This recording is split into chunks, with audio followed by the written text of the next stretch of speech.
Good morning students. कल हमने बात की थी जनजातियों के तात्पर्य की। आज हम बात करेंगे विश्व की जनजातियों की, जिनमें सर्वप्रथम हम चर्चा करेंगे पिग्मीज पर। पिग्मीज एक ऐसा जनजातीय समूह है जो कि नाटे कद का, यूजुअली शॉर्ट है, और इनके शॉर्ट स्ट्रेचर से इन्हें जाना जाता है। इनमें इसी वजह से बौनेपन के समस्या भी देखी जाती है, बौनापन देखा जाता है। एडल्ट मैन यानी वयस्क पुरुष इनमें 150 सेंटीमीटर से भी कम लंबे होते हैं, और अफ्रीकन जो पिग्मीज हैं उनमें Rwanda, Burundi, Uganda, democratic republic of Congo, central African republic, Cameroon, equatorial Guinea, Gabon, Angola, Botswana, Namibia, Madagascar और जाम्बिया में इनके कई ग्रुप्स पाए जाते हैं। कभी कभी ये एक दूसरे से इतना अधिक रिलेटेड भी नहीं होते हैं। इन्हें अक्का बाका कॉन्गो बेसिन के पश्चिम में, मबूती, बिंगा, गेसेरा दक्षिणी क्षेत्रों में, इस आधार पर अलग अलग उपजातियों में विभाजित किया गया है, जो कि अलग अलग क्षेत्र में मिलते हैं। एक नई शोध के आधार पर मुख्य रूप से पश्चिमी मध्य अफ्रीका से ये पिग्मीज, इनके पूर्वजों की जो जनसंख्या थी वो यहाँ रहती थी, और 2800 वर्षों पहले जो फार्मर्स थे उन्होंने पिग्मीज के टेरिटरी के ऊपर, उनके क्षेत्र के ऊपर आक्रमण किया और उन्हें अलग कर दिया। ये सुनिश्चित है कि मध्य अफ्रीका में ये जो दूसरे ग्रुप्स थे वो यहाँ पर माइग्रेट हुए, और इस बात के कई जगह पर रिकॉर्ड्स मिलते हैं। इनकी अपनी कल्चर, इनकी अपनी लैंग्वेज विद्यमान है। ये जो मैप है वो बताता है कि इनकी लोकेशन किस तरह की कहाँ पर है। ये हम देख सकते हैं अफ्रीका में मध्य भाग में कांगो बेसिन का जो क्षेत्र है वो मुख्य रूप से ये मध्य भाग में Gabon, central African republic, Zaire, Cameroon, यहाँ पर मुख्य रूप से मिलते हैं। और यहाँ पर ये जो मैप है ये बताता है इनकी अलग अलग जो उपजातियाँ हैं, जिनमें मबूती यहाँ पर हम देख सकते हैं। इसी प्रकार से त्वा जो यहाँ पर विषुवत रेखीय मध्य पेटी में मुख्य रूप से मिलते हैं। मबूती उत्तरी क्षेत्र में मिलते हैं, बिंगा इसके दक्षिणी भाग में मिलते हैं, और गेसेरा भी इसी प्रकार से दक्षिणी भाग में मिलने वाली इनकी उप प्रजाति कही जा सकती है। पिग्मी ट्राइब्स जो है वो, जैसा कि हमने देखा, इनकी कई उपजातियां हैं। बा का मतलब होता है लोग। यहाँ पर एक बहुत बड़े क्षेत्र में वेस्ट अफ्रीका से यहाँ पर स्कैटर होकर के पश्चिमी अफ्रीका और मध्य अफ्रीका की ओर ये विद्यमान है। जैसा कि हमने देखा, Cameroon, Gabon, central African republic, Rwanda, इन देशों में मुख्य रूप से मिलते हैं।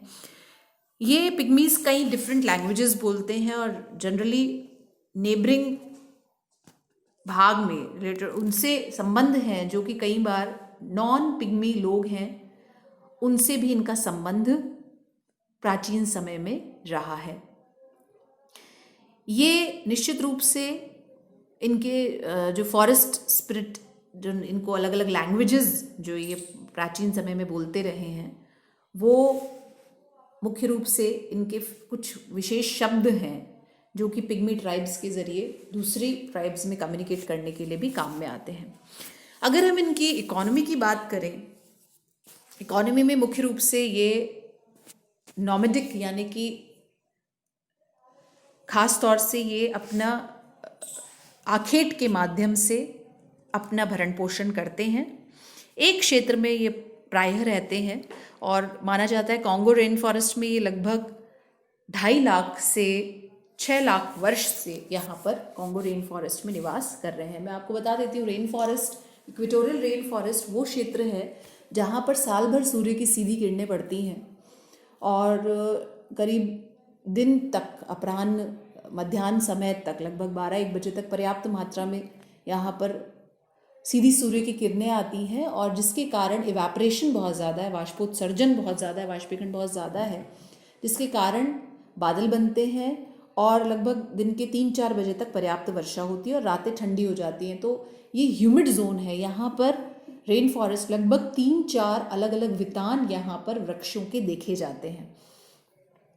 काफ़ी ऊंचे ऊंचे वृक्ष से लगा कर के गुल्म लताएं जो कि धरातल पर विद्यमान है, जिनमें चलना भी बहुत मुश्किल का काम है हमारे लिए, आपके लिए। ऐसे में ये जनजातियाँ अपना सर्वाइवल करती हैं और इसीलिए चूँकि यहाँ पर कुछ और अवेलेबल रिसोर्स नहीं है। देखिए, कहीं भी अगर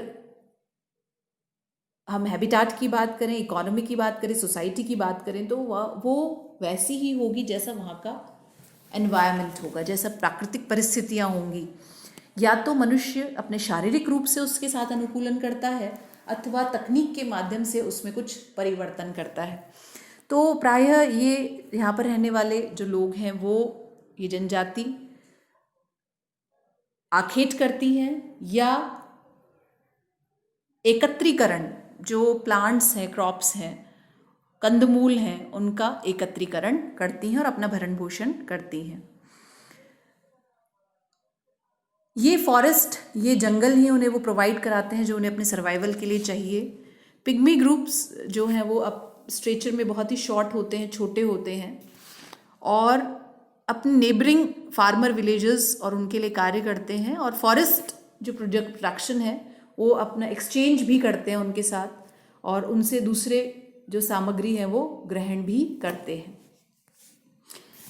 इस प्रकार से अगर इसके अलावा अगर हम बात करें इनके रहने, शेल्टर की, अगर क्लोथिंग्स की बात करें तो निश्चित रूप से यहाँ पर इन्हें किसी और प्रकार का कोई क्लोथिंग, चूँकि कोई और थ्रेड नहीं मिल सकता, इसीलिए कपड़ों के लिए ये पत्तों के गुच्छों को कमर के नीचे लटकाते हैं और उसी छाल से वस्त्र की पट्टियाँ अधिकतर प्रयोग में लेते हैं।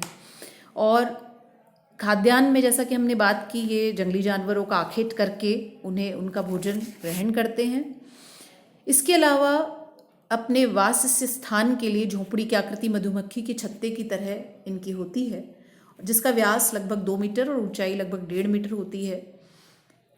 पक्के मकान इनके लिए संभव नहीं है क्योंकि ये इस परिस्थितियों में रहते हैं, इतनी कठिन परिस्थितियों में रहते हैं कि वहाँ पर ये सिर्फ जो अवेलेबल रिसोर्सेज हैं उनसे अपनी झोपड़ियाँ बनाते हैं। चलवासी घुमक्कड़ जीवन है इनका और उष्णार्द्र क्षेत्र में साज सज्जा भी नहीं हो पाती। आदिमकालीन जीवन ये मुख्य रूप से व्यतीत करते हैं। पानी के लिए इनके लिए तुम्बी होती है, तुम्बी से पानी ग्रहण करते हैं और इनके गले में बांस की बनी एक सीटी होती है और जिससे ये पक्षियों की बोली की नकल करते हैं और आसपास शिकार करते समय साथियों को मार्ग की जानकारी भी देते हैं। इनका व्यवहार, चूँकि शरीर में छोटे और वज़न में हल्के होते हैं, ये मुख्य रूप से बलवान, निर्भय और उत्साही हैं। तेज़ी से पेड़ पर चढ़ने पर दक्ष होते हैं, परंतु पानी में घुसना इन्हें पसंद नहीं है और इनमें बहुत कम होते हैं जिन्हें तैराकी भी आती है। प्रेक्षण शक्ति इनकी बहुत तीव्र होती है और स्वयं की सुरक्षा में ये बहुत अधिक प्रतिबद्ध हैं। चौकन्ना, सतर्क ज़रूर रहते हैं, चूँकि कुशाग्र बुद्धि भी हैं ये और भूत प्रेत में चूँकि विश्वास भी करते हैं। जिस प्रकार की परिस्थितियों में रहते हैं, प्रकृति को ही ईश्वर के रूप में स्वीकार करते हैं। देखिए, जो जनजातियां हैं वो प्रकृति के नज़दीक हैं, तो प्रकृति को ही ईश्वर मानती हैं, प्रकृति को ही देवता के रूप में स्वीकार करती हैं और वहीं पर अपना मुख्य रूप से अपना जीवन व्यतीत करती हैं। तो पिग्मीज़ के विषय में जो मुझे लगता है आपको ये बात क्लियर होगी कि हम जितनी भी जनजातियों की बात करेंगे उनमें हम उनके इकोनॉमी, उनकी हैबिटाट, उनकी सोसाइटी की बात करेंगे, यानी उनका अधिवास, उनका अर्थव्यवस्था, उनका रहन सहन, उनका शेल्टर, उनके घर, इन सब की बात, झोपड़ियों की बात, हम जिस प्रकार से वो रहते हैं उनकी बात हम करेंगे। तो आशा करती हूँ पिग्मीज़ के विषय में आपको जानकारी मिली होगी। तो एक मैप आपको बनाना है जिसमें विश्व के मैप में पिग्मीज़ की लोकेशन को आप बताएंगे, लोकेट करेंगे। और एक प्रश्न जिसकी हम बात कर सकते हैं कि पिग्मीज़ की